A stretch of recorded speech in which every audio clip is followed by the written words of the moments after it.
Hi everyone, my name's Rebecca.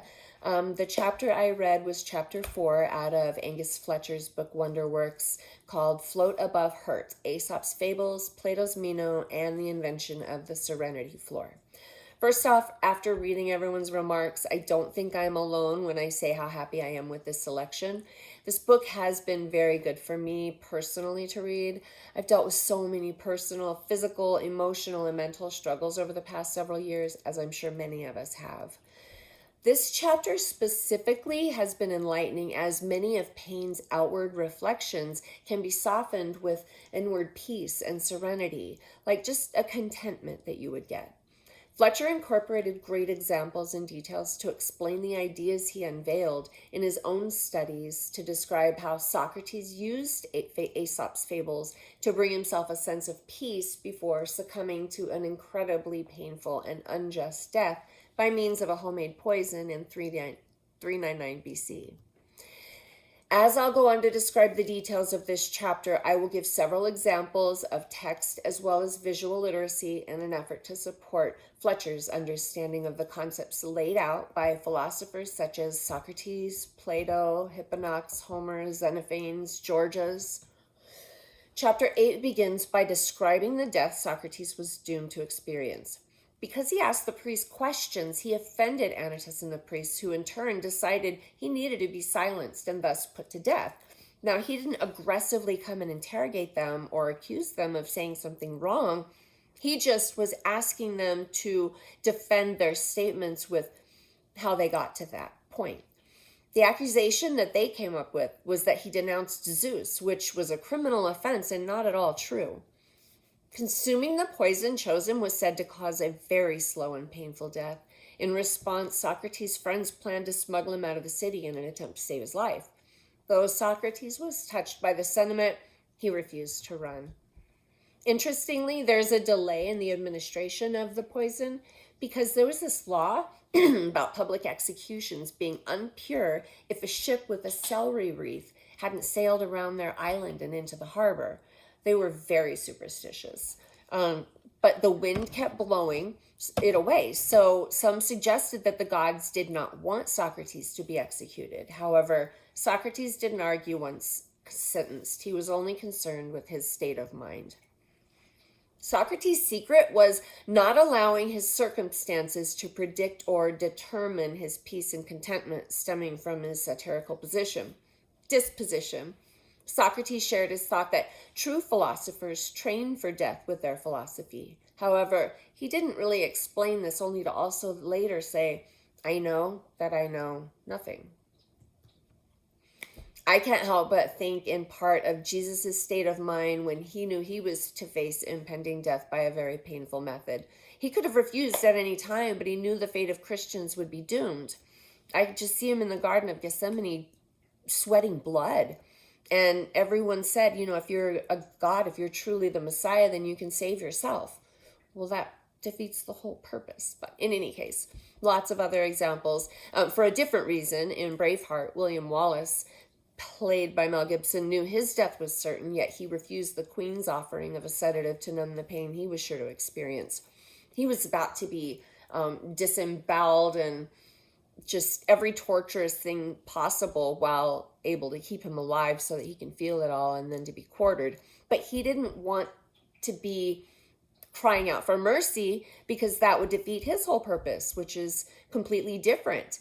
A whole different reason. Anyway, in the 1980s film Roadhouse, Dalton, played by Patrick Swayze, is asked about the pain of being a fighter by the blonde doctor. And he replies, "Pain don't hurt." He demonstrates this attitude with the practicing of meditation, martial arts, and the admitting of studying philosophy. Other examples include many movies based around military, martial arts, fighting, or boxing, and a vast array of others. Lots of books as well. Oh gosh, The Challenger. To Kill a Mockingbird shows how Mrs. DuBose was determined to be off pain medication before she died. Gem and Scout took her mind off her pain by reading to her every day because they got in trouble. But Mrs. DuBose was a horrible woman. She would yell out these horrible things to the kids as they walked by and to their father and to anybody. And she was very racially disturbed. And they did that for her, and it helped. I mean, it just showed their determination. In any case, we see additional examples of this mentality in all of the Karate Kid movies, which have Mr. Miyagi teaching Daniel martial arts by focusing on controlling his body from within when faced with severe pain, whether internal or external. As humans, we have a tendency to feel the need to control things, or at least to have things go our way, or the way we think they should, some people more than others. When situations occur out of their desired outcome, people tend to lose it. On the other hand, Socrates became calm, knowing his fate had already been chosen. His destiny was ultimately out of his control. Socrates' innovation was shown in Plato's creation of staged conversations between Socrates and various people regarding Athens, called the Socrates Dialogues. More than 24 of these writings have survived, including Plato's conversation between Socrates and Meno regarding virtue. In this particular work, Meno is insisting to Socrates that Gorgias knows what virtue is. Rather than argue with Meno, Socrates chooses his words very carefully in an effort to teach Meno without force. He states to Meno, "Unfortunately, I've forgotten what Gorgias thinks. Could you remind me? Or why don't you just tell me, Meno, what you think of virtue? I bet you and Gorgias think just about the same."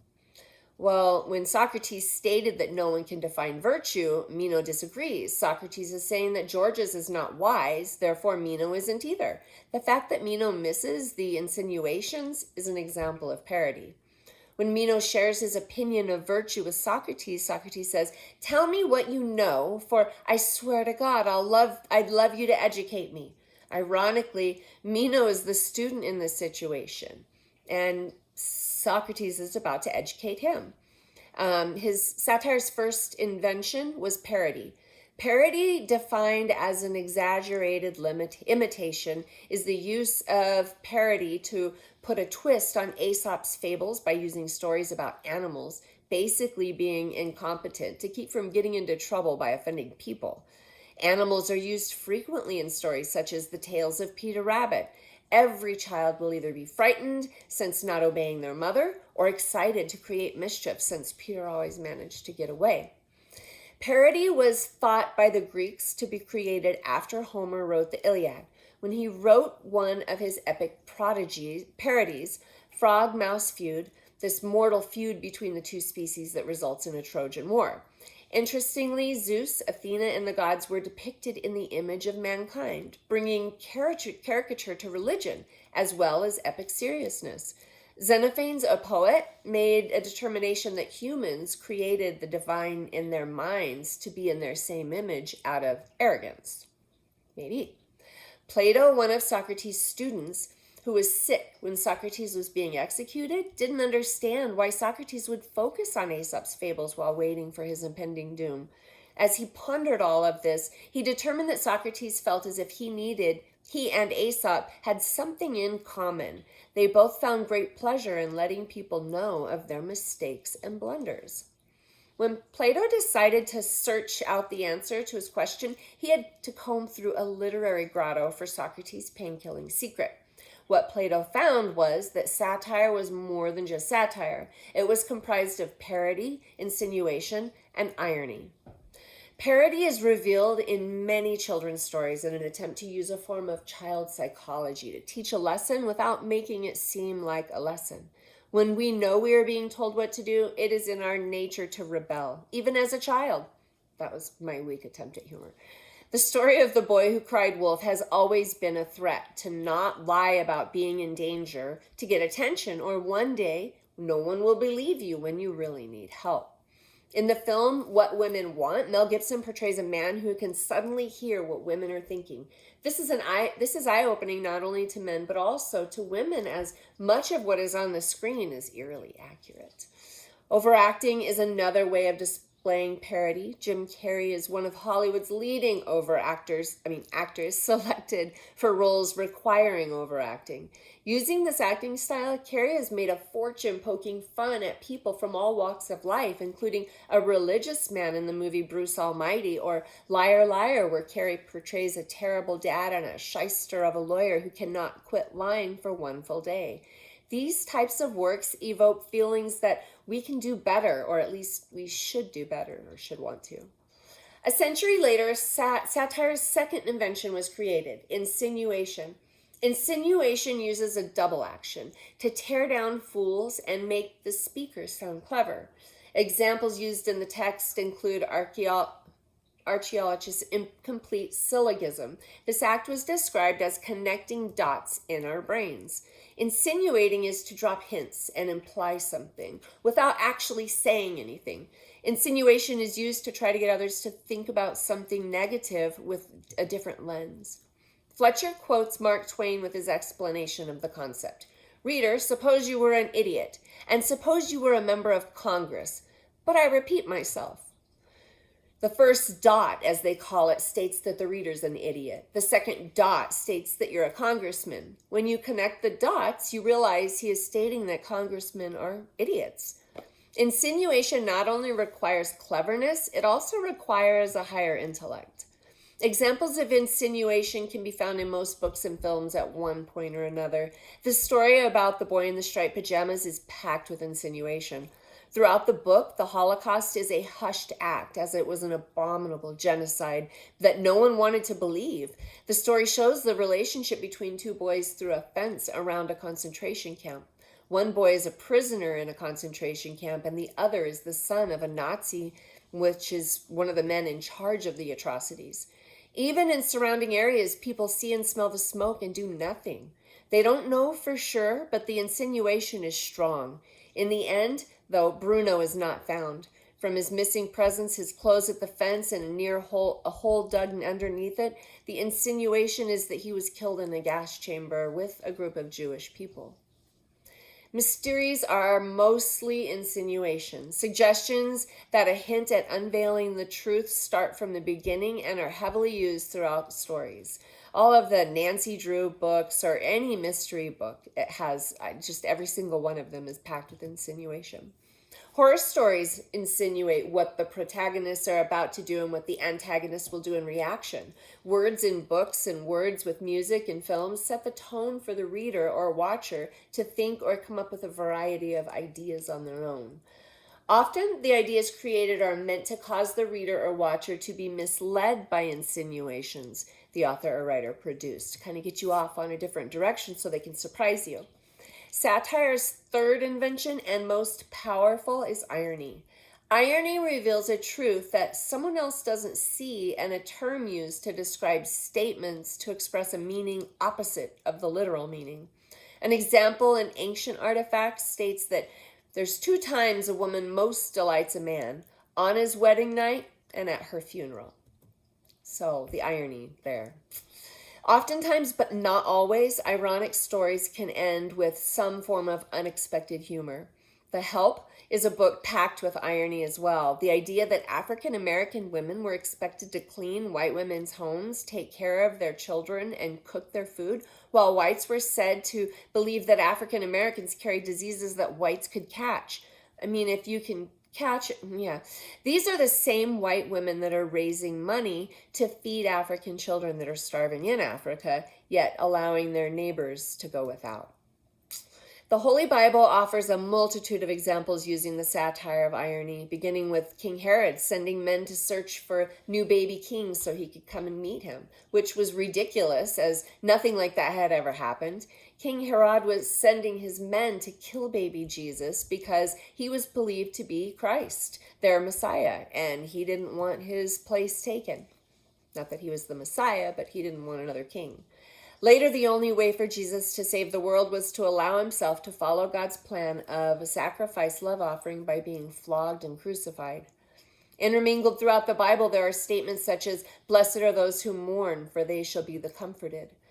The Socratic twist on satire. In Meno, the twist in the story is that we, the reader, are Meno. You're supposed to cross out the N-O and just everything be about me and Socrates talking. Socrates and Meno argue whether or not anyone can really define virtue, as I stated before. Parody, no matter how humble we may be, none of us want to believe that we are complete fools. However, when we pretend by giving half-hearted explanations, we end up looking like one anyway. insinuation is that we are students looking for enlightenment, just like Meno. Yet, in order to be enlightened, we must listen and not jump to our own thoughts on something we know nothing of. We're tricked in the same way Socrates tricked Meno. Hopefully, we don't think we're too smart to learn and ask questions rather than assume or jump to conclusions with little information or without synthesizing some facts ourselves. Fletcher refers to his readers as being determined to have slow-moving brains, a vegetable intelligence. Even Socrates. He does this in an effort to show us we need to always reach to learn more. Go out of our comfort zones to dissect man's written word rather than just follow it blindly. The pain-quenching secret is the ability to laugh at oneself. This act releases of feel-good neuroopioids. Even though satire began to satirize our enemies, Socrates was determined to show people that we are to satirize ourselves rather than our enemies for growth. Though satire can make us laugh and feel good, laughing at others on a regular basis can cause major health problems, which can lead to illness and death. I mean, you can have heart attacks and strokes and anxiety from it. The key to this, the answer Plato was seeking and found, was that laughing at ourselves will release endorphins that will allow us to tolerate pain better. When we allow ourselves to process self-irony and begin to see ourselves from the outside, it's how we can cope. We hear of people who felt no pain when being shot or stabbed, or people lifting cars off other people with adrenaline. The mind is a powerful playground with many tools that can actually help us through life in a more content manner, if we listen. Using the Serenity Elevator yourself, you can do this by reading a sad book or a book that's traumatic, something similar that you've faced. Throw yourself into another realm. It's proven time and time again that having a good cry or a laugh or a combination of the two just make you feel better. Fletcher offers titles that are equipped to turn satire around for each type of individual in an effort to prove his understanding of Plato's discovery of Socrates' understanding of how to get through tough times in life. Thank you for watching. Hopefully you get the main gist of Fletcher's 4th chapter. My question, what book or movie did you feel spoke to you the most? Was the material something that you had to cry with or let it all out? Or was it more of an insight to why you feel the way you feel about something? I look forward to your responses.